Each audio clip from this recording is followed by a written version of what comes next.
Alright, howdy y'all. It is part 2 of my Asian Pantry Essentials series. And today I'm going to be talking about some of my favorite aromatics that I like to use in my kitchen. If you have a pretty keen eye and you can kind of discern from the camera, there's a combination of Japanese, Korean, and Chinese characters on the table. And these kind of reflect the aromatics I typically use in my Asian kitchen, which are mainly, Chinese, Korean, Japanese aromatics. And so, like I've said before in the first part of my Asian Pantry Essentials series, this is by no means a comprehensive catalog of the aromatics you can use in Chinese, Japanese, and Korean cooking, or whatever cuisine for that matter. This just only reflects kind of my preferences, and you can use this as a starting point to kind of seed your pantry to be prepared to cook Asian food. And so without further ado, I'm just gonna kind of jump into things. So the first bag that we have here, right here, it's kind of I can't tell if you can see in the camera, it's kind of clayish, not a little brown and clayish in color. It's a powder. This is 5-spice powder, and you've probably recognized the scent if you can't put a name to it. It's a very commonly used powder in all of Chinese cuisine. I think one of the most accessible and well-known Chinese dishes that probably Americans are aware of is Cantonese roast pork. Oftentimes you'll go to like a major American Chinatown, and you'll find like these meat shops with roast meats hanging, and one of the roast meats is commonly pieces of pork, not the belly, but like shoulder, sometimes the belly, but mostly like shoulder, that are coated in this kind of red coloring. And this is one of the major components in Cantonese roast pork, is this 5-spice powder, or char shu. I'm butchering the pronunciation. I don't know the Cantonese or the Mandarin, but it's one of the dominant flavors in that roast pork dish. This is pretty common in a lot of braised pork dishes I've made at home. If I make lu rou fan, or hong xiao rou, red braised pork, or Taiwanese like minced braised pork, you're going to use that powder to kind of season things. And what exactly is 5-spice powder comprised of? Well, it's a combination of 5 spices, hence the name: star anise, cloves, cinnamon, fennel seed, and Sichuan peppercorn. The next aromatic that I like to use in my kitchen is this bay leaf, and this is pretty common too in Western cooking. I will often use this in my hong xiao rou, or red braised pork. Also, this is very prevalent in a lot of Filipino dishes. If you made adobo, if you made apretada, a lot of Filipino braised dishes are going to throw in a bay leaf. Whenever I think of adobo, for instance, I can't separate this from soy sauce, vinegar, peppercorn, and garlic. This has to be there along with the others to make a proper adobo in my mind. That being said, we can go on to the next aromatic. Now, I'm not sure if this is correct to include this in the aromatic category.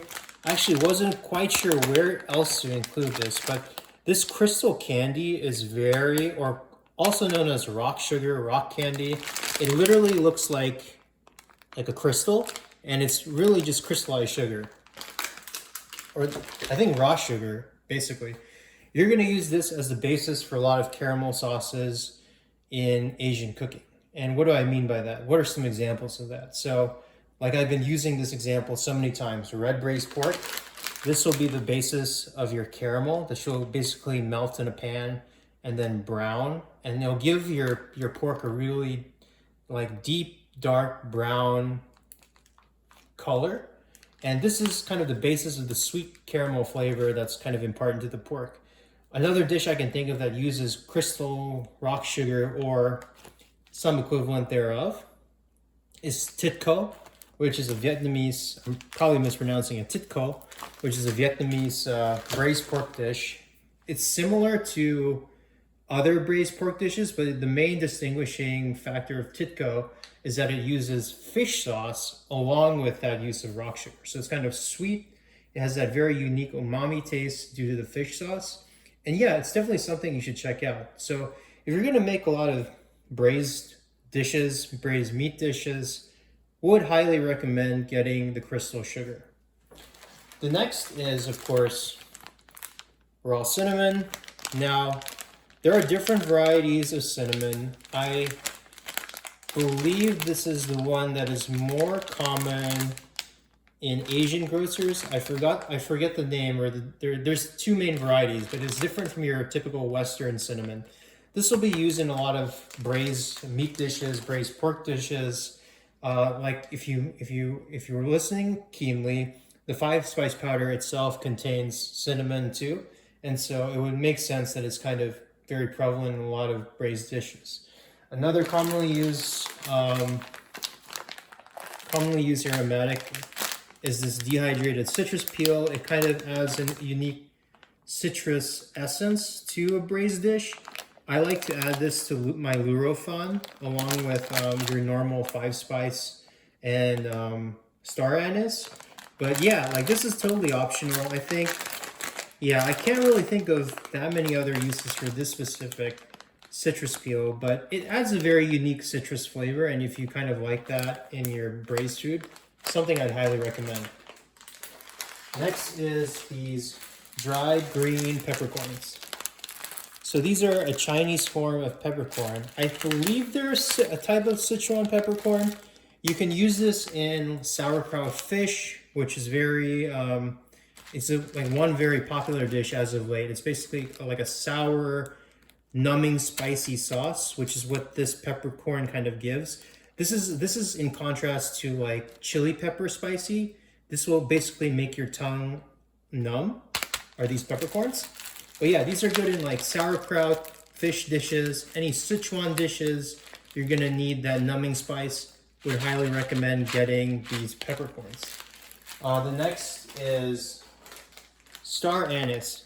Again, this goes in a lot of braised dishes. I think of Lurofan, Hongxiaoro, any like braised pig feet dishes. You're gonna have a little bit of the star anise undertones. Chinese dishes especially, they love this stuff. And so I would say overall, if you're looking to kind of seed your pantry, oh, almost forgot one thing actually. This is kind of important. This is a little bit different from the other aromatics in that this is a vegetable that's dried. My dad has been using this Tianjin preserved vegetable like since I was a kid. This is a good base for a lot of Chinese soups. It kind of imparts a unique umami flavor from the fermented kind of pickled preserved cabbage. It's mainly just, I think, a very unique form of cabbage from Tianjin with garlic, but it has a very unique flavor profile. Usually we'll use this in a lot of bone broth soups as a basis. It packs a lot of umami flavor. Would highly recommend getting this just if you're going to make a lot of like Chinese based soups. And so just, I think, to sum things up, if you want to focus more on Chinese cuisine, I recommend getting 5-spice powder, some bay leaf, rock sugar, the cinnamon sticks, the star anise, and potentially the peppercorns, the Sichuan peppercorns, and the citrus peel. These would be a good starter for a lot of Chinese food. Oh, and there's actually one more thing. I actually did forget this. This dried chilies. These will be used in like, there's a Chongqing spicy chicken dish. I forget the exact name. It's a spicy fried chicken dish in Sichuan cuisine, which is a regional Chinese cuisine. You basically deep fry the chicken, small little bites, lightly breaded, and then you kind of toss it in these chilies. These chilies, which are kind of dry stir fried. These are used in braising dishes as well. This is a good addition to add kind of a layer of chili pepper flavor. Also would highly recommend this if you're looking to get started with Chinese cooking. I guess let's move to the next category. I guess going thematically, we can kind of move to the Korean, Japanese bases, let's focus more on, I think, shared components between the Korean and Japanese. So let's start with this dried kelp. This is basically dried seaweed and dried anchovy. Now this, you could argue, is not really a pantry essential since this isn't technically shelf stable. You probably should refrigerate this, but it is an essential. You're gonna need these two things if you're gonna make any Korean stocks. And oftentimes you're gonna need Korean stock as the basis for a lot of braised Korean dishes, where we'll start with an seaweed and anchovy base to make a stock. A lot of the broths or simple broths or soup used in Korean cooking rely on a basis from these two aromatic ingredients. So I would highly recommend this for Korean food. For any of your spicy foods, you're gonna need fine pepper powder. You'll notice here in the picture, it's like dust, like really fine dust. And then I'm running a little bit low here. If you take a look there, these are more like chili flakes. You're gonna need the coarse pepper powder and the fine pepper powder. They often call this coarse pepper powder pepper flakes. These are gonna be the basis for a lot of your spicy stews and dishes. You think your sundubujjigae, which is your soft tofu stew, you're gonna have to have some red pepper powder and some red pepper paste. They both have their different uses. In different situations, but I would recommend getting both just to like cover all your bases for for your spicy Korean dishes in general. I think the next thing to bridge onto is these flakes. So these are basically shaved bonito flakes. This is a very common Japanese, it's basically made from dried, I think, skipjack tuna, or some form of dried tuna. They basically make it into like a giant block, dry it out, and they shred it like this, and it comes out like these, it looks like a bag of wood chips. This is an umami bomb. This tastes like very rich, flavorful dried fish. You're gonna use this to make a dashi broth. Oftentimes, you're gonna use this, a combination of the dried anchovies I showed you. Those are also used heavily in Japanese cuisine, and the dried seaweed. This makes a very rich kind of umami flavored broth. If you're going to make like Japanese okonomiyaki, this is often a topping as well, so this will be useful there. Now this stuff is pretty pricey. Like I think, unless you're gonna make Japanese food, I wouldn't recommend like buying a ton of this, but it really adds a very unique kind of, that unique fish flavor to a lot of to your aromatic inventory. So I would highly recommend getting these bonito flakes and this kelp and dried anchovies if you're going to be cooking Japanese food. And similarly, I would keep these two for Korean food, the anchovies and the seaweed, along with the fine pepper powder and the coarse pepper powder.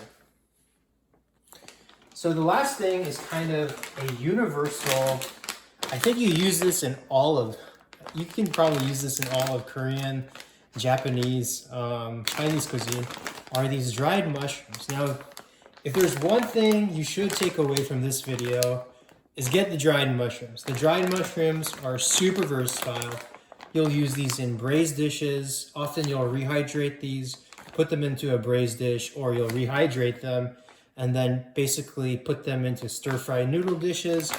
These are vegetarian, vegan, no dietary restrictions to eating mushrooms whatsoever, and they pack a very unique, strong umami mushroom flavor to your food. Oftentimes, like you'll use the soaking water for rehydrating these mushrooms just to flavor your dishes more.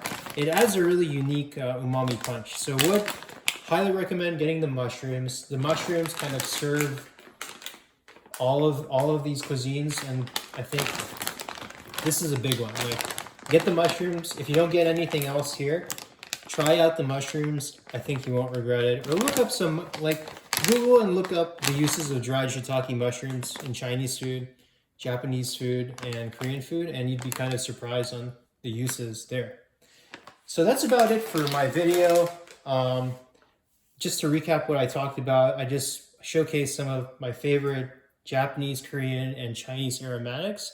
And yeah, I hope this gives you all some inspiration to kind of get started with Asian cooking at home. And yeah, I'll follow up probably with another series on grains coming up soon. But yeah, I hope you all enjoyed this content and like, subscribe, comment if you want to see more of this.